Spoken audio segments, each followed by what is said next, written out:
الله وبركاته. بسم الله الرحمن الرحيم.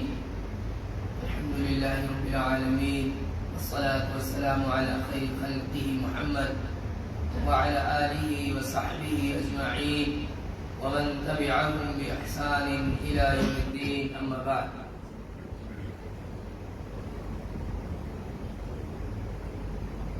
لقد كان لكم في رسول الله أسوة حسنة. محترم دینی بھائیوں، بزرگوں، نوجوان ساتھیوں، عزیز بچوں، اور جہاں تک یہ درس پہنچے اسلامی ماں بہنوں، رمضان کا مبارک مہینہ ہم پر سایہ فگن ہے. آج رمضان کا پہلا روزہ ہے. اللہ تعالیٰ سے دعا کریں کہ اللہ رب العالمین صحت و تندرستی کے ساتھ، امن و امان، عافیت کے ساتھ ہمیں یہ پورا مہینہ اللہ کی عبادت کرنے کی توفیق عطا فرمائے. اس مہینے کا جو مقصد ہے کہ ہم میں آپ میں تقوی پیدا ہو، اللہ تعالیٰ ہم سب کو تقوی کی زندگی عطا فرمائے. دینی بھائیوں، یہ اس مسجد میں سیرت النبی صلی اللہ علیہ وسلم کا سلسلہ وار درس رکھنے کا اہتمام کیا جا رہا ہے، جو ہر اتوار ظہر کی نماز کے بعد 35 سے 40 منٹ یہ درس ہوگا. اللہ کی توفیق سے اختصار کے ساتھ پیارے نبی محمد صلی اللہ علیہ وسلم کی پوری زندگی آپ لوگوں کے سامنے 5 دروس میں بیان کی جائے گی. آج اس سلسلے کا یہ پہلا درس ہے. اللہ کے نبی کی سیرت پر بہت ساری مفصل کتابیں، بڑی موٹی موٹی کئی جلدوں پر مشتمل کتابیں لکھی گئی ہیں. ہر بات کو بہت تفصیل سے سمجھائے تو پورا سال کم ہے، لیکن اختصار سے گزرتے ہوئے باتوں کی طرف اشارہ کرتے ہوئے اگر کوشش کی جائے تو انشاءاللہ یہ 5 دروس میں ہم کسی حد تک سیرت کو سمجھنے میں کامیاب ہوں گے. تو آئیے شروع کریں. سب سے پہلے بنیادی بات یہ کہ پیارے نبی محمد رسول اللہ صلی اللہ علیہ وسلم کی سیرت ابراہیم علیہ السلام کے ذکر کے بغیر ادھوری ہے. ہم سب جانتے ہیں کہ اللہ کے نبی کا سلسلہ نسب یہ ابراہیم علیہ السلام سے جا ملتا ہے. محمد صلی اللہ علیہ وسلم کے والد کا نام عبداللہ، ان کے والد کا نام عبد المطلب، جو سلسلہ نسب ہے محمد بن عبداللہ بن عبد المطلب بن ہاشم بن عبد مناف بن قصی بن کلاب بن مرہ بن کعب بن لوئی بن غالب بن فہد بن اس طرح سے جو اوپر تک ہے سلسلہ نسب، یہ جا کر اخیر میں ابراہیم علیہ السلام سے مل جاتا ہے. اللہ کے نبی در حقیقت ابراہیم کی اولاد ہے. اس کی اولاد ہے ابراہیم علیہ السلام کے 2 بیٹے اسحاق اور دوسرے بیٹے کون؟ اسماعیل. اسماعیل علیہ السلام کی نسل سے پیارے نبی محمد رسول اللہ صلی اللہ علیہ وسلم ہے. اسحاق کی نسل سے بہت سارے نبی آئے. ابراہیم کے بیٹے اسحاق، ان کی نسل سے بہت سارے نبی آئے. اور اسماعیل کی نسل سے سب سے آخری نبی محمد رسول اللہ صلی اللہ علیہ وسلم. اسماعیل کے بعد ان کی جو اولادیں ہوئی ان میں کوئی نبی نہیں. سب سے آخری نبی کون ہے؟ محمد صلی اللہ علیہ وسلم. باقی جتنے نبی آئے وہ اسحاق کی نسل سے تھے. اسی لیے بعض جو اہل کتاب میں سے کچھ لوگوں نے ایمان نہیں قبول کیا، اس کی ایک وجہ یہ بھی تھی کہ وہ سمجھتے تھے کہ ہماری نسل سے نبی آئیں گے، ہمارے خاندان میں سے کوئی نبی ہوگا. اور کہاں سے ہو گئے؟ اسماعیل علیہ السلام کے خاندان میں سے ہو گئے. تو محمد صلی اللہ علیہ وسلم کا اس طرح سے سلسلہ نسب ابراہیم علیہ السلام سے ملتا ہے.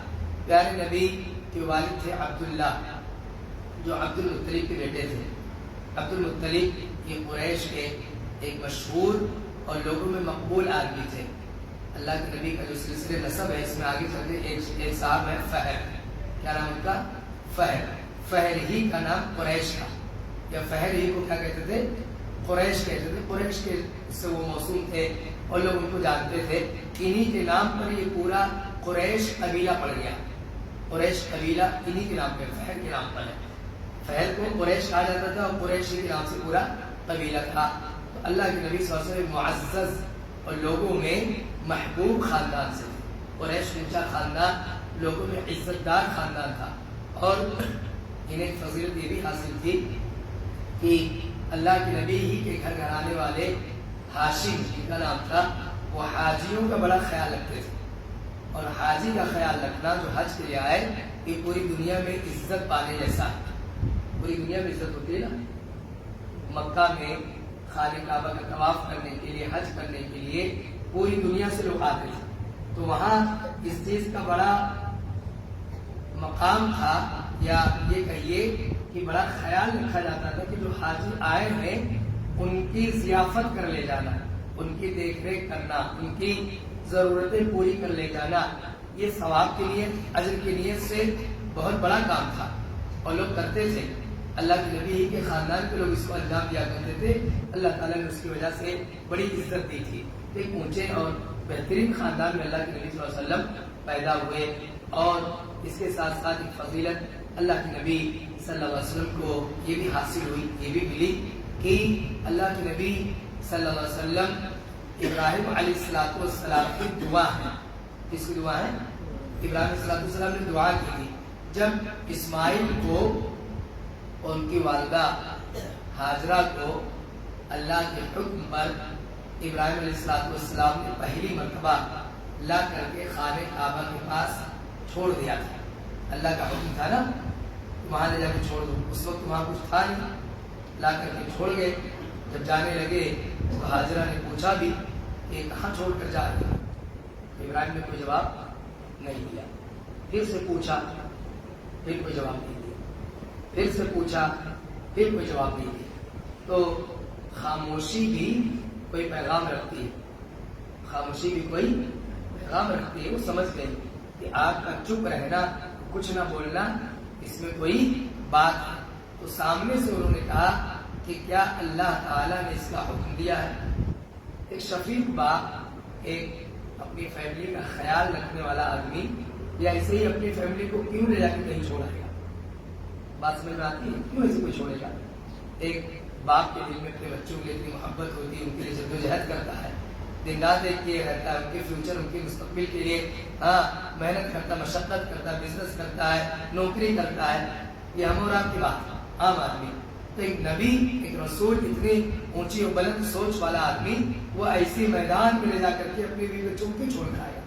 تو وہ سمجھ گئی کہ ممکن ہے اللہ کا حکم ہو. تو پوچھا بھی کیا اللہ کا حکم ہے؟ تو کہا ابراہیم علیہ السلام نے ہاں. یعنی ان کو جواب ملا کہ اللہ کا حکم ہے. تو کہا تھا کہ اذن لا یضیعنا، کیا کہا تھا کہ تب اللہ ہمیں ضائع نہیں کرے گا. یعنی دکھنے میں کچھ یہاں کھانے پینے کی کوئی چیز نہیں، یہاں کوئی ایک انسان بھی نہیں تھا، ان دونوں کے علاوہ کوئی آدمی بھی نہیں تھا، کوئی کھانے پینے اور رہنے کا مستقل کوئی انتظام نہیں تھا. بالکل غیر ذی زرع، یعنی جہاں کوئی ہریالی نہ، ایسی جگہ پر چھوڑ کر کے ابراہیم علیہ السلام گئے تھے. لیکن ابراہیم علیہ السلام وہاں سے جاتے وقت انہوں نے دعا کی اور پوری دعاؤں میں سے رزق کی دعا کی، امن و امان کی دعا کی. ایسے ہی کہا ربنا انی اسکنت من ذریتی بواد غیر ذی زرع عند بیتک المحرم ربنا لیقیموا الصلاة فاجعل افئدة من الناس تهوی الیہم وارزقهم من الثمرات.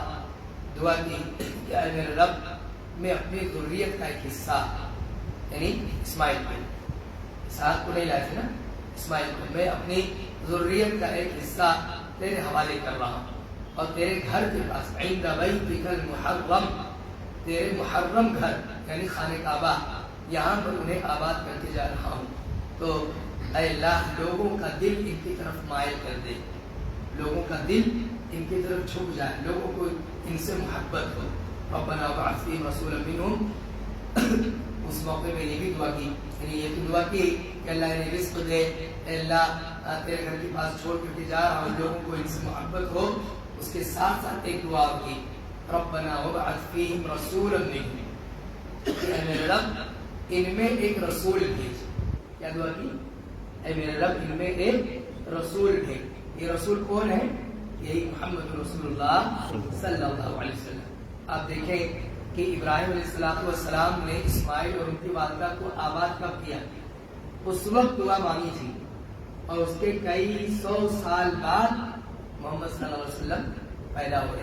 اس لیے دعا کے آداب میں، دعا کے مسائل میں ایک بات یہ کہی جاتی ہے کہ کبھی اگر دعا فوراً قبول نہ ہو تو آدمی کو مایوس نہیں ہونا چاہیے، یہ نہیں سوچنا چاہیے کہ مجھے تو ملا ہی، بلکہ ہم دعا کر رہے ہیں، ہماری دعا ہمارے آگے آنے والی نسل میں کسی کے لیے قبول ہوگی۔ اللہ تعالیٰ بہت بڑا فضل والا ہے، بہت نوازنے والا، وہ تو اس کی حکمت، اس کی مشیت ہوتی ہے، وہ جانتا ہے کہ کب دینا ہے اور کب دے کر کے بندے کا فائدہ ہے۔ ہمارے ہی حق میں اللہ تعالیٰ سوچتا ہے، اللہ تعالیٰ فیصلہ کرتا ہے۔ یعنی اگر ہم کوئی چیز مانگ رہے ہیں اور اللہ تعالیٰ نہیں دے رہا ہے، فوراً نہیں دے رہا ہے، تو اس کا یہ مطلب نہیں کہ اللہ دے گا نہیں، اس کا یہ مطلب ہے کہ اس کا اس وقت ہمیں مل جانا یہ ہمارے حق میں بہتر نہیں ہے، اس وقت مل جانا ہمارے حق میں بہتر نہیں۔ ایک مثال دے کر کے سمجھاؤں گا کہ اگر کوئی 14-15 سال کے بچوں کو بہت سارا مال مل جائے، کیا کرے گا؟ اس میں کیا کرے گا؟ ظاہر سی بات اپنے شوق پورے کرے گا، بلکہ اب تو 14 کیا 20-22 سال کے نوجوان بھی یہ سب کریں گے۔ عقل پختہ نہیں ہوتی، شعور پختہ نہیں تو مال ظاہر کر دیں گے، وہ اپنی خواہشات کی تکمیل کے لیے نہ جانے کیا کیا کریں گے۔ اللہ تعالیٰ کو کب دیتا ہے؟ جب ایک پختگی کی عمر کو پہنچتا ہے آدمی، تب اللہ تعالیٰ عام طور پہ لوگوں کو دیتا ہے۔ تو کوئی چیز کسی وقت نہ ملنا وہ اس کا مطلب نہیں کہ ہمارے حق میں نہیں ہے، وہ اس وقت ہمارے لیے نہیں ٹھیک ہوتی، اس لیے اللہ تعالیٰ مؤخر کر دیتا ہے۔ بہرکیف تو پیارے نبی صلی اللہ علیہ وسلم کو ایک فضیلت یہ بھی حاصل ہے کہ اب آپ ابراہیم کی دعا ہے، ابراہیم علیہ السلام کی دعا ہے۔ آپ کے والد عبداللہ یہ آپ کی پیدائش سے پہلے ہی وفات پا گئے، مدینے گئے تھے کسی کام سے۔ اس وقت مدینے کو مدینہ نہیں کہا جاتا، اس وقت اس کو یثرب کہتے تھے۔ کیا کہتے تھے؟ یثرب کہتے تھے۔ وہیں گئے تھے کسی کام سے یا کسی سفر سے آ رہے تھے یا جا رہے تھے، رہ کے وہیں اسی علاقے سے گزر رہے تھے تو وہیں ان کی وفات ہو گئی، ان کے والد عبداللہ کی وفات ہو گئی۔ اور پہلے زمانے میں خبر رسانی اتنی آسان نہیں تھی، فوراً ایک خبر دوسری جگہ کیسے پہنچ پاتی تھی؟ ٹیکنالوجی کا زمانہ نہیں تھا، کوئی اس طرح کی سویدھا اور اتنی ٹیکنالوجی تھی نہیں کہ گھنٹوں میں لاش یہاں سے وہاں پہنچائی جا سکے، یہ سب تو تھا نہیں۔ تو ایک جو عام ماحول ہوا کرتا تھا کہ جہاں آدمی پہنچ گیا وہاں کھا لیا، جہاں جگہ مل گئی وہاں ٹھہر گیا، جہاں بیمار ہو گیا وہاں علاج ہو گیا، اور جہاں مر گیا وہیں دفن ہو گیا۔ یہ جو فکری طریقہ ایک تھا، اسی حساب سے چلتا تھا۔ بعد میں خبر پہنچتی تھی، ایک ہفتے 10 دن بعد، 2 دن 4 دن بعد کوئی راہگیر گزرتا تو اس کے ذریعے خبر پہنچا دیتے تھے کہ آپ کا کوئی قریبی تھا، ایسا ایسا تھا، حلیہ وغیرہ بتا دیتے تھے، یا اگر جانتے پہچانتے تھے تو بھی بتا دیتے تھے کہ ایسا ایسا ہوا ہے۔ بہرکیف مکہ میں اطلاع آئی کہ عبداللہ کی وفات ہو گئی اور ابوا نامی جگہ پر ان کی قبر ہے، یہ بتا دیا گیا۔ اللہ کے نبی صلی اللہ علیہ وسلم کی پیدائش سے پہلے انتقال ہو گیا، بعد میں اللہ کے نبی صلی اللہ علیہ وسلم پیدا ہوئے۔ آپ جب پیدا ہوئے تو پورا خاندان خوش اور بہت خوش تھا۔ کیوں خوش تھا؟ ایک وجہ تو یہ تھی کہ آپ کی والدہ آمینہ کی بیوہ ہو گئی تھی۔ کیا ہو گئی تھی؟ بیوہ ہو گئی، اور بیوہ عورت کو اگر بیٹا مل جائے تو لوگ اس کو سمجھتے ہیں کہ چلو اب اس کے دیکھنے کے لیے کوئی آ گیا۔ تو بیٹا پیدا ہوا محمد صلی اللہ علیہ وسلم کی شکل میں، بہت خوش ہوئے۔ اور ویسے بھی عبداللہ بھی بہت چہیتے تھے، عبداللہ بھی بہت چہیتے تھے، لوگ ان کو بہت پسند کرتے تھے، سارے بھائی ساری بہنیں ان کو بہت پسند کرتی تھی، اور خود عبد المطلب بھی بہت پسند کیا کرتے تھے۔ ان کو بچانے کے لیے ہی عبد المطلب نے 100 اونٹ ذبح کیے تھے۔ کتنے اونٹ؟ 100 اونٹ ذبح کیے تھے۔ ایک موقع پر جب انہوں نے ایک نذر مان لی تھی کہ میں اپنے بچوں میں سے فلاں کو یا فلاں کو میں ذبح کر دوں گا، تو جب نام نکالا تو اس میں نام آگے کس کا؟ عبداللہ کا، اور عبداللہ کو ذبح کرنا نہیں چاہ رہے تھے۔ ایک پرانے جاہلیت کے کاموں میں سے کام کوئی تھا، تو اسی کے حساب سے انہوں نے نذر مانی تھی۔ تو ان کو بچانے کے لیے یہ تدبیر کسی نے بتائی کہ آپ ایک مرتبہ جب قرآن نکلے تیر نکالتے تھے کہ ذبح کرنا کہ نہیں کرنا، تو اگر ذبح کرنا ہے تو اس کے بدلے میں 10 اونٹ ذبح کر دو۔ ایسے ہی کرتے کرتے 10 مرتبہ میں جا کر کے 100 اونٹ پورے ہو گئے، تب جا کے نکلا کہ اب ذبح نہیں کرنا، تب جا کے کیا نکلا کہ اب ذبح نہیں کرنا۔ تو عبداللہ کو یہ بھی کہا جاتا ہے کہ وہ ان کے جان بچانے کے لیے عبد المطلب نے 100 اونٹ ذبح کر دیے تھے تاکہ ان کی جان بچ جائے، ان کو ذبح نہ کرنا پڑے۔ بلکہ تو عبداللہ بھی بہت چہیتے تھے، اور آمنہ یعنی اللہ کے نبی کی صلی اللہ علیہ وسلم کی والدہ ایک اچھے خاندان سے تھی، شریف خاندان سے تھی، ان کی بھی ایک عزت اور سماج میں ایک رتبہ اور مرتبہ تھا۔ ایسے گھر میں ایسے خاندان میں اللہ کے نبی صلی اللہ علیہ وسلم پیدا ہوئے۔ عربوں کا یہ ماحول تھا کہ ان کے یہاں اس کا بڑا خیال کیا جاتا، بچوں کو ایسی جگہ پالے جہاں ان کے نشو و نما میں، ان کے گروتھ میں کوئی کمی نہ رہے، یعنی اچھی صاف ستھری فضا، صاف ستھری ہوا، اور کھانے پینے کی ہر چیز بہترین انداز کی ہو۔ اب شیر خوار بچہ جو دودھ پیتا ہے تو اس کو جو دودھ پلائے وہ بھی بہت اچھی ہو، دودھ بھی پلانے والی جو دائی ہو جو دودھ پلائے وہ بھی بہت اچھی ہو۔ تو طائف کا علاقہ اس معاملے میں بڑا مشہور تھا اور آج بھی مشہور ہے۔ طائف میں ہریالی ہے، طائف میں ہریالی ہے، کھانے پینے کی بہترین اچھی کوالٹی کی چیزیں ہیں، فروٹس ہیں، اور وہاں کی فضا بہت سازگار ہے، بہت بہترین ہے۔ تو طائف سے اس زمانے میں عورتیں آتی تھیں، سال میں 2-4 چکر آتی تھیں، اور کئی عورتیں آتی تھیں، 10, 12, 15, 20 کی جھنڈ بنا کر کے آتی تھی اور تلاش کرتی تھیں کہ کوئی دے دے اپنا بچہ تو اس کو دودھ پلائے، اجرت پر فیس لیتی تھی، وہ اپنی خانگی کرتی تھی، اچھا کھاتی پیتی تھی، بھرپور دودھ ہوتا تھا تو دودھ پلاتی تھی۔ اس لیے ایک بات یہاں آگے کام کی بات ہے، بیچ میں بتا دیتا ہوں، جب عورتیں دودھ پلاتی ہیں تو شوہر کی ذمہ داری ہے، گھر کا جو ذمہ دار ہے اس کی ذمہ داری ہے اس عورت کا خاص خیال رکھے، اس کے کھانے پینے کا، اس کو ڈرائی فروٹس ہے یا فروٹس ہے یا دیگر جو بہترین غذا ہے وہ دے ان کو۔ بعض گھروں میں کنجوسی پائی جاتی ہے، لوگ خیال نہیں کرتے، اصل میں وہ 2 لوگوں کی غذا ہوتی ہے۔ کتنے لوگ کی غذا ہوتی ہے؟ 2 کی غذا ہوتی ہے۔ ماں کی تو غذا آئی ہے اور اسی غذا سے اس کا دودھ بنتا ہے، وہ کس کی غذا ہے؟ بچے کی غذا ہے نا۔ تو اس کا بہت خیال کرنا چاہیے، کنجوسی بخیلی کرنے کی وجہ سے لوگ اس کا خیال نہیں کرتے ہیں، اور یہ حق مانا جاتا ہے اس بچے کا، یعنی اچھا دودھ، بہترین دودھ پلانے کے لیے وہ جو دائیاں ہوتی تھی وہ اچھی غذا بھی کھاتی تھی، اچھا کھانا کھاتی تھی، تاکہ ہم بچے کو جو غذا ہے وہ بہترین ہو، دودھ مقوی بہتر۔ تو اسی لیے وہ آتی تھی، تلاش کرتی تھی، اور اس میں جہاں اچھی فیس ملتی تھی، زیادہ فیس ملتی تھی، اسی گھر کا بچہ لے جاتے ان کا، تو ایک طریقے سے وہ ان کے خرچ پانے کا ایک ذریعہ تھا نا، اسی سے ان کو کچھ انکم ہو جاتی تھی۔ اب محمد صلی اللہ علیہ وسلم کے گھر پہ جب کوئی آتا تو دیکھتے کہ مالی حالت بہت اچھی نہیں تھی اور باپ کا انتقال ہو چکا ہے، عبداللہ تھے نہیں، تو سوچ میں پڑ جاتی کہ مطلب کیسے لے لیں، کون پیسہ دے گا، ایسا نہیں کچھ لینے کے لیے کوئی تیار نہیں تھا، لیکن بہن کے آدمی جو اسی نیت سے آیا تو چاہتا کہ زیادہ سے زیادہ مل سکے، تو محمد صلی اللہ علیہ وسلم پر کسی کا دل نہیں آ رہا تھا کہ ان کو لے لیں، اور دائی حلیمہ جنہوں نے دودھ پلایا ان کی قسمت دیکھی کہ وہ کہیں کوئی بچہ انہیں ملا نہیں، کیونکہ دینے والے بھی دیکھتے تھے، جو لوگ دیتے تھے وہ بھی دیکھتے تھے کہ ان کی پوزیشن کیا ہے، کہیں ایسا نہ بچہ تو لے کے چلے جائے لیکن اتنے اچھے سے دیکھ ریکھ نہ کر سکے، تو اللہ تعالیٰ نے قسمت میں دائی حلیمہ کے محمد صلی اللہ علیہ وسلم لکھا تھا، اور پیارے نبی کی قسمت میں حلیمہ لکھی ہوئی تھی، تو حلیمہ یہ پھر ملی اور پیارے نبی صلی اللہ علیہ وسلم کو لے کر کے گئی۔ وہاں سیرت نگاروں نے لکھا ہے، تھوڑی سی بات بھی لکھی ہے کہ آتے وقت حلیمہ جس اونٹنی پر آ رہی تھی وہ اتنی لاغر، اتنی کمزور تھی کہ لوگ بار بار ڈانٹ رہے تھے، حلیمہ سے کہتے ہیں کیا ضرورت ہے تم کو آنے کی، اب تمہاری وجہ سے ہمیں بھی سلو سلو چلنا پڑ رہا ہے، کہیں جائیں اگر اور ساتھ میں کوئی بوڑھا آدمی ہو یا کوئی چھوٹا بچہ ہو تو ہمیں بھی اپنی اسپیڈ ختم کر کے انہیں کی پوری کے جیسا چلنا ہوتا ہے نا، اتنی تیز تھوڑی نہ بھاگ پائیں گے، تو اب حلیمہ کا خیال رکھنے کے لیے بار بار کوس رہے تھے لوگ کہ کیا ضرورت ہے تم کو آنے کی، نہیں آتی تو اچھا رہتا، ہم لوگ تھوڑا جلدی پہنچ جاتے، لیکن بیٹھ کے تھوڑا سا دل میں نرمی ہوتی تو لوگ خیال رکھتے بھی ہیں، تو آئے تھے۔ اب جاتے وقت بتاتے ہیں کہ محمد صلی اللہ علیہ وسلم اس اونٹنی پہ جب آپ کو سوار کیا گیا تو اس اونٹنی میں نہ جانے کہاں سے چستی پھرتی اور برکت آ گئی کہ وہ بھاگے جا رہی ہے، یعنی جو پہلے پیچھے رہتی تھی اب وہ سب سے فاسٹ بھاگ رہی ہے، سب سے تیز بھاگ رہی، اور یہ لوگ آواز دے رہے کہہ رہے آتے جائے ہم نے تمہارا خیال رکھا، جاتے گا تم بھی ہمارا خیال رکھو، اور تعجب کر رہے تھے کہ یہ کیا ہو گیا، تو محمد صلی اللہ علیہ وسلم بہت بابرکت تھے، بچپن سے اللہ تعالیٰ نے برکت دی تھی، اللہ کے نبی کی ذات میں اللہ تعالیٰ نے اللہ کے حکم سے برکت رکھی، تو برکت کی بہت ساری مثالیں بعد میں ظاہر بھی ہوئی۔ اللہ تعالیٰ ظاہر سی بات ہے پورا قرآن ہی برکت ہے. قرآن کیا ہے؟ برکت کی کتاب ہے نا. اب جس کے سینے پہ نازل ہو تو وہاں برکت نہیں آئے گی؟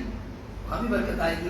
بہتر خدائے حلیمہ لے کر کے گئی اور وہاں پھر عربوں کا جو ایک ماحول ایک کلچر تھا اس حساب سے دودھ پلانے لگی اور رکھنے لگی. بیچ میں خیر خیریت پہنچا دیا کرتی تھی, باتیں معلوم ہو جاتی تھی کہ بچہ کیسا ہے. آنا جانا تو خیر کسی نہ کسی کا لگا ہی رہتا تھا. اور وہاں اللہ کے نبی صلی اللہ علیہ وسلم پلنے لگے, بڑے ہونے لگے.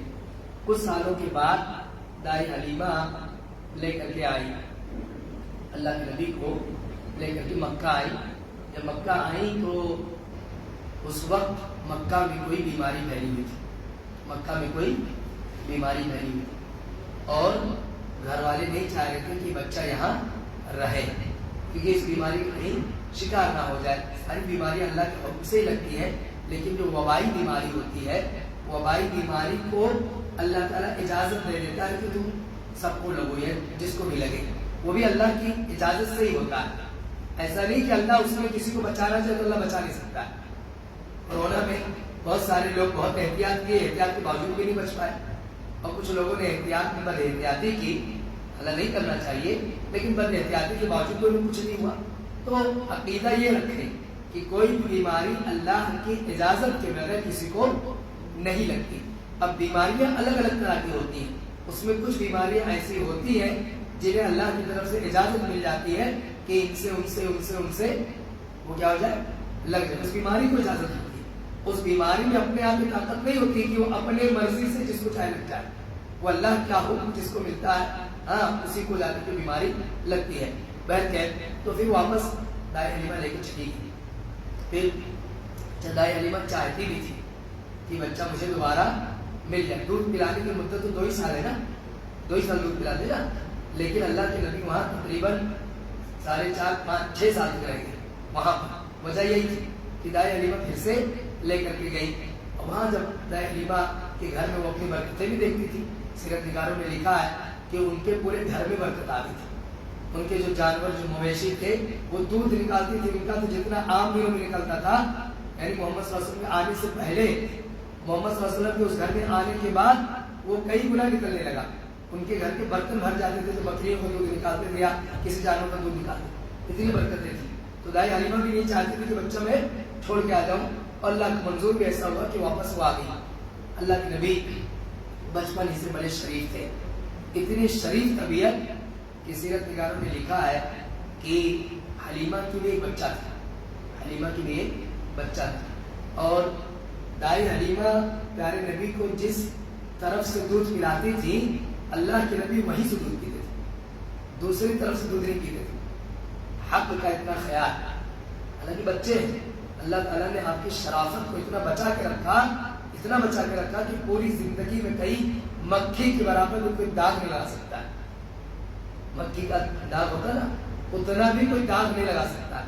اب بچپن میں جہاں ہر کہیں کا ماحول ہوتا ہے, تو اسی ماحول کا کہیں کوئی مجلس سجتی تھی تو لڑکے لوگ جاتے تھے مجلس میں دیکھنے کے لیے.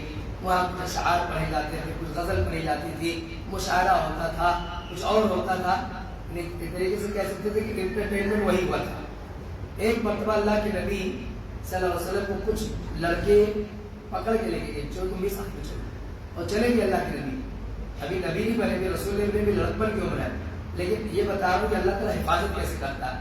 وہاں پہنچنے کے بعد اللہ کے نبی کو ایسی نیند آئی کہ پہنچتے ہی سو گئے اور سوئے ہی رہے, آنکھ ہی نکلی, کچھ نہیں دیکھ پائے. اس طرح اللہ تعالیٰ نے بچایا, اس طرح اللہ تعالیٰ حفاظت کرتا. اگر غلط جگہ نہ پہنچ پاؤ, گناہ کے موقع نہ ملے, تو یہ بھی اللہ کی نعمت ہے. یہ بھی کیا اللہ کی نعمت ہے. اللہ تعالیٰ وہاں تک ہمیں جانے نہیں دیتا, اپنے خاص سرکل میں رہتے ہیں اور گناہ کی کسی مجلس میں شریک نہیں ہوتی. اللہ کا بہت بڑا احسان ہے. غلط لوگوں کے ہاتھ نہ لگو, غلط لوگوں کے صحبت نہ ملے, اللہ کی نعمت ہے. بیٹھ کے دائی حلیمہ کے یہاں اللہ کے نبی صلی اللہ علیہ وسلم پل رہے, بڑے ہو رہے. ایک دن بچہ ایک دوڑا آیا, تب گھبرایا ہوا, اور آ کر کے اس نے دائی حلیمہ سے کہا کہ ارے چلو دیکھو وہاں کیا ہو رہا ہے. کہا چلو وہاں دیکھو کیا ہو رہا ہے. محمد کو کوئی اٹھا کے لے کے چلا گیا صلی اللہ علیہ وسلم. وہ بچے نے جتنا منظر دیکھا تھا اتنا اس نے بیان کیا کہ باقی ادھر کو دیکھو تو گھر بھاگ آیا، وہاں بھاگ کر کے آیا حلیمہ بالکل کانپتے کانپتے ڈرتے گھبراتے، وہ وہاں سے اپنے گھر سے سرپٹ بھاگی کہ آج دوسرے کی امانت ابھی کچھ ہو جائے تو کون جواب دے ہوگا اس کا. تو بھاگی بھاگی آئی تو وہاں دیکھا تو محمد صلی اللہ علیہ وسلم بیٹھے ہوئے، کوئی معاملہ نہیں. اب اس بیچ میں کیا ہوا، بچے کے بھاگ کے جانے اور دائیں حلیمہ کے پہنچنے کے بیچ میں کیا ہوا تو میں آپ لوگوں کو بتاؤں. جبریل علیہ السلام آئے، جبریل علیہ السلام نے محمد صلی اللہ علیہ وسلم کو لکھایا اور لکھانے کے بعد آپ کا سینہ چاک کر دیا، سینہ چیر دیا. سینہ چیرنے کے بعد وہاں سے دل نکالا. کیا نکالا؟ دل. اور اپنے ساتھ ایک کشت میں اپنے ساتھ ایک کشت لائے تھے اور زمزم کا پانی لائے تھے. اسی سے دل اس کشت میں رکھا اور پھر زمزم سے دھویا اور اس دل میں سے کوئی چھوٹا سا ٹکڑا نکال کر کے سائڈ کر دیا اور پھر واپس دل کو وہیں پر جہاں تھا وہیں لگا دیا. اس طریقے سے پوری سرجری ہوئی کہ کہیں کوئی نشان بھی باقی نہیں رہا، بالکل پہلے کے جیسے آپریشن ہوا ہی تھا. یعنی کوئی ایسا نشان بھی نہیں تھا کہ حلیمہ اس کو لے کے ٹینشن میں آئے. بالکل اللہ کے نبی کا شق صدر 2 مرتبہ ہوا. سینہ چیرنے کا جو مسئلہ ہوا ہے کتنے مرتبہ ہوا ہے؟ 2 مرتبہ. مرتبہ تو یہاں ہوا ہے، ایک آگے انشاءاللہ بتاؤں گا. تو بہرکیف یہ پیارے نبی صلی اللہ علیہ وسلم کے ساتھ ہوا. اور پھر اس کے بعد دائی حلیمہ نے جب یہ منظر دیکھا اور بچے نے جس طرح سے بیان کیا کہ میں نے اپنی آنکھوں سے دیکھا، ایسا اٹھا کے لے کے گئے تھے. اور پیارے نبی بھی تھوڑے سے ڈرے سہمے بیٹھے ہوئے تھے. کیسے بیٹھے تھے؟ ڈرے سے. بتا تو کچھ نہیں پا رہے تھے لیکن ڈرے سہمے ہوئے سے بیٹھے تھے. دائی حلیمہ نے کچھ سوال کیا، پوچھا تو کچھ بتایا ہوگا جو بھی ان کو یاد رہ گیا ہوگا یا جو سمجھ میں بات آئی ہوگی اتنا وہ بتایا وہ انہوں نے. بلکہ اس وقت وہاں اور کوئی تھا نہیں جنہوں نے آنکھوں سے پورا منظر دیکھا ہو. جو بتایا پیارے نبی صلی اللہ علیہ وسلم نے جو بتایا، جیسا بتایا وہ دائی حلیمہ کو اللہ کے نبی نے بتا دیا. اور پھر دائی حلیمہ کو گھبراہٹ ہونے لگی کہ یہ بچہ نارمل بچہ نہیں ہے، یہ تھوڑا الگ ٹائپ کا بچہ ہے اور اس کے ساتھ کہیں کچھ ہو گیا تو میں ان کے گھر والوں کو کیا جواب دوں گی. دائی حلیمہ نے پھر آ کر کے سامان باندھا اور محمد صلی اللہ علیہ وسلم کو لے کر کے مکہ آ گئی اور پھر گھر والوں کے حوالے کر دیا. گھر والوں کو بتایا، کہا اب میں ان کو نہیں رکھ سکتی، بتایا اور پھر اس کے بعد چلی گئی. پیارے نبی صلی اللہ علیہ وسلم مکہ میں رہنے لگے.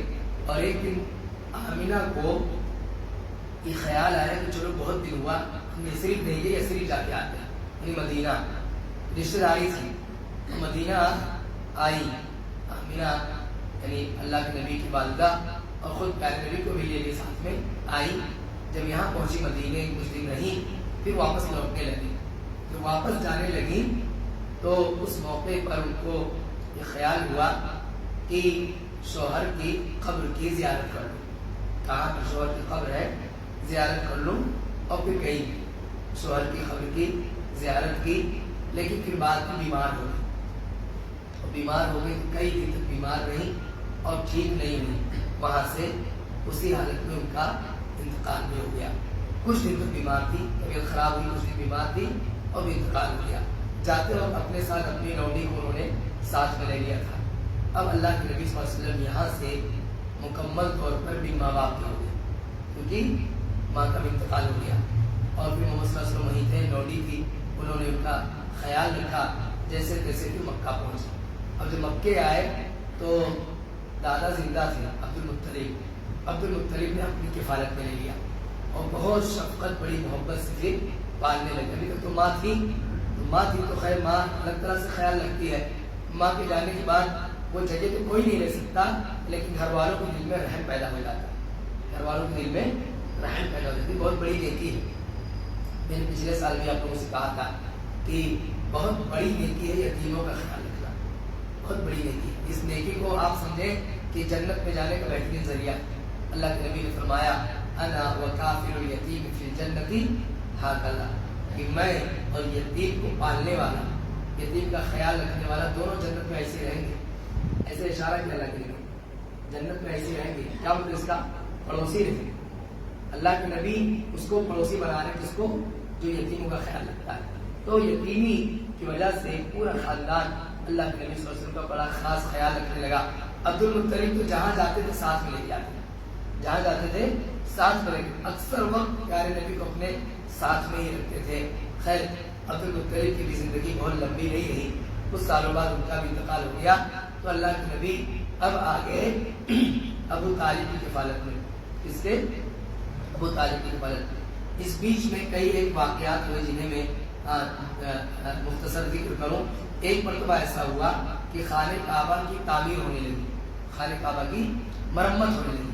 مرمت مطلب خانہ کعبہ تو تھا ہی، لیکن جب سیلاب آ جاتا، پانی بھر جاتا تو خراب ہو جاتا، تو اس کا رینوویشن ہونے لگا. تو بچے، چھوٹے چھوٹے بچے، یہ اینٹ ہے، گارا ہے، جو چیزیں لگتی تھیں وہ ڈھو ڈھو کر کے یہاں سے لاتے تھے اور بڑی خوشی سے بناتے تھے، بڑی خوشی سے سب شریک ہونے لگے. اللہ کے نبی صلی اللہ علیہ وسلم بھی اپنے کاندھے پر اینٹ یا کوئی چیز رکھ کر کے لے کر آتے تھے، اس میں شامل تھے. تو کسی نے مشورہ دیا کہ ایسے ہی آپ کا ایک کاندھا کٹ جائے گا، اس پر پتھر رکھ رہے ہو یا اینٹ رکھ رہے ہو، کیا جگہ یہ کٹ جائے گا، اس پر اپنی تہمت رکھ دو، کپڑا رکھ دو. اور اس نے کہا بھی، اور اس کے بعد فوراً اس کو کیا معلوم کہ یہ نہیں مانیں گے، اس نے کہا بھی اور فوراً جو ہے وہ آپ کا تہمت کھینچ دیا. تو اللہ کے نبی صلی اللہ علیہ وسلم حیا کے پیکر بچپن ہی سے تھے، وہ برداشت نہیں کر پائے، بے ہوش ہو گئے. اللہ کے نبی سطر جب پرکھنا ہوا تو بے ہوش ہو کر کے گر پڑے. اس کے بعد پھر جب آپ کو ہوش آیا پھر سے دیکھا آپ کپڑا وپڑا مطلب پھر سے ڈھکا ہوا ہے، سطر ڈھکا ہوا ہے. اللہ کے نبی صلی اللہ علیہ وسلم اس میں شامل ہے خانہ کعبہ کی مرمت میں. ایسے ہی اس بیچ میں پیارے نبی صلی اللہ علیہ وسلم کا چرچا لوگوں میں ہونے لگا، کثرت سے ہونے لگا. یعنی آپ کی صداقت کا، آپ کی امانت کا، آپ کی حیا کا، آپ کی شرافت کا ہوتا ہے نا. ابھی اسی مسجد میں کوئی شریف کرتا ہے تو باری باری ایسا سب کو پتہ چل جاتا ہے بہت خوش اخلاق ہے، بہت ملنسار ہے، لوگوں کا خیال رکھنے والا ہے، بہت ہیلپ فل ہے. یہ ان خوبیوں کا چرچا ہونے لگا اللہ کے نبی کا. یہاں تک کہ اگر کبھی کسی میں جھگڑا ہو جاتا، کوئی لڑائی ہو جاتی تو لوگ آپ کو بلانے لگے کہ ان کو بلاؤ، ان سے ان کے سامنے مسئلہ جائے گا تو بہت اچھا فیصلہ سنائے گا، بہت اچھا فیصلہ دیں گے. یہاں تک ہونے لگا. کچھ سالوں کے بعد پھر سے خانہ کعبہ کی جب تعمیر ہونے لگی، دوبارہ خانہ کعبہ بننے لگا، تو اس میں مکہ والوں نے یہ طے کیا کہ بالکل حلال کمائی لگانا ہے. کیا طے کیا؟ بالکل حلال کمائی لگانا ہے، حرام کا 1 روپیہ نہیں لگے گا. اتنا خانہ کعبہ کی عظمت ان کے دل میں تھی. جو خوبیاں تھیں بہت اچھے سے تھی، اور جو خرابیاں تھیں وہ تو انتہائی خراب. جیسے ان کے یہاں زنا عام تھا، ان کے یہاں شراب بہت پیتے تھے، ان کے یہاں عورتوں کے ساتھ جبر ہوا کرتا تھا، کسی کا مال ناحق طریقے سے ہڑپ کر لیا، جوا بہت کھیلتے تھے. جیسے بہت ساری برائیاں تھیں، لیکن جو 2-4 خوبیاں تھیں وہ بھی بہت اچھی تھیں.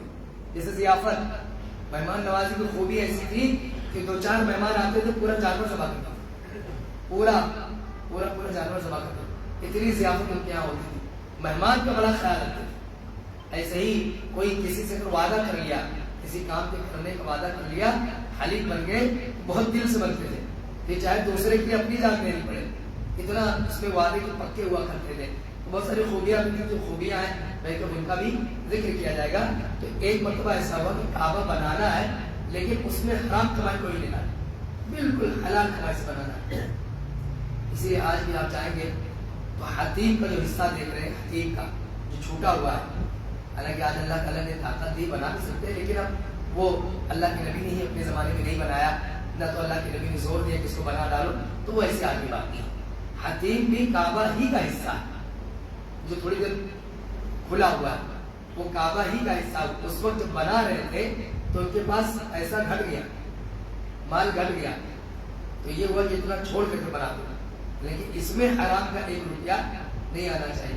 اسی موقع پر جب حجر اسود کو لگانے کی بات آئی، حجر اسود کی ایک عظمت تھی، اس کو لوگ چاہتے تھے.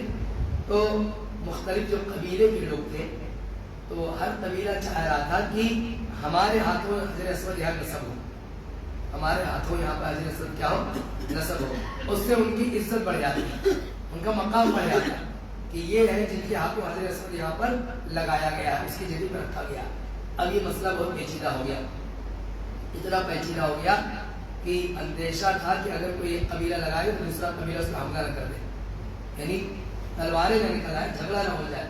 ایک طرف نیکی کا یہ کام کہ خانہ کعبہ بنا رہے ہیں، لیکن دوسری طرف جو برائیاں تھیں وہ اتنی درجے عدم موجود تھیں کہ اس کے لیے وہ قتل کر دیتے ایک دوسرے کو. کئی دن تک میٹنگ چلتے رہی، کئی دنوں کی بات چلتی رہی کہ کس کے ذریعے سے یہاں پر لگوایا جائے. اس وقت پیارے نبی صلی اللہ علیہ وسلم کی شخصیت کام آئی. لوگوں میں سے کسی نے مشورہ دیا کہ کل یہاں جو آئے یا ابھی یہاں سے جو آئے، اس راستے سے جو بھی آئے گا وہ جو مشورہ دیتے ہیں اس کی بات مان لیں. اور اللہ کا کرم ایسا کہ پیارے نبی محمد صلی اللہ علیہ وسلم وہاں سے ظاہر ہوئی، اس راستے سے آئے. اس کو ہم نے بچپن میں اس طرح سے پڑھا تھا کہ اگلے دن صبح میں جو فجر میں پہلے آ جائے گا یا فجر کے وقت آ جائے گا وہ فیصلہ کرے گا. لیکن واقعہ اس طرح سے وہ لوگ اپنی بات کر ہی رہے تھے، اسی میں کسی نے کہا کہ ابھی یہاں سے جو ظاہر ہوگا ہم اسی کی بات مانیں گے. اب سب راستہ دیکھ رہے اتنے میں محمد صلی اللہ علیہ وسلم وہاں سے نمودار تھا.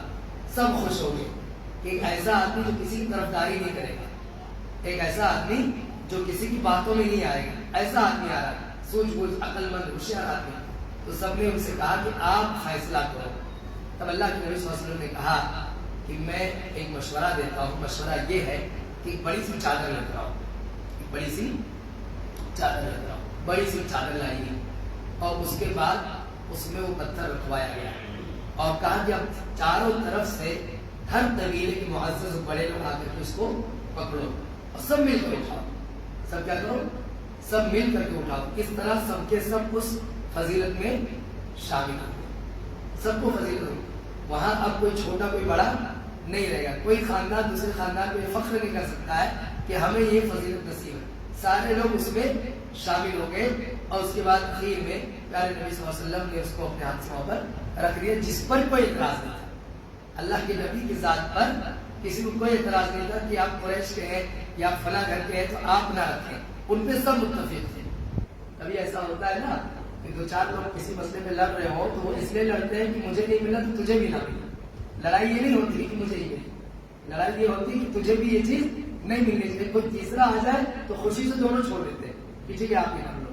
بلکہ محمد صلی اللہ علیہ وسلم نے اس طرح سے وہاں حجر اسود نصب کر دیا. انشاءاللہ مزید آگے کی بات اگلے درس میں آئے گی. اللہ تعالیٰ سے دعا ہے اللہ تعالیٰ سب کو رمضان کا یہ مبارک مہینہ جو ملا ہے اس میں کثرت سے خوب جم کر کے محبت اور ثواب کی نیت سے اللہ کی عبادت کرنے کی توفیق عطا فرمائے، اللہ کی محبت پیدا فرمائے، پیارے نبی کی محبت پیدا فرمائے. آمین. قبل السلام کے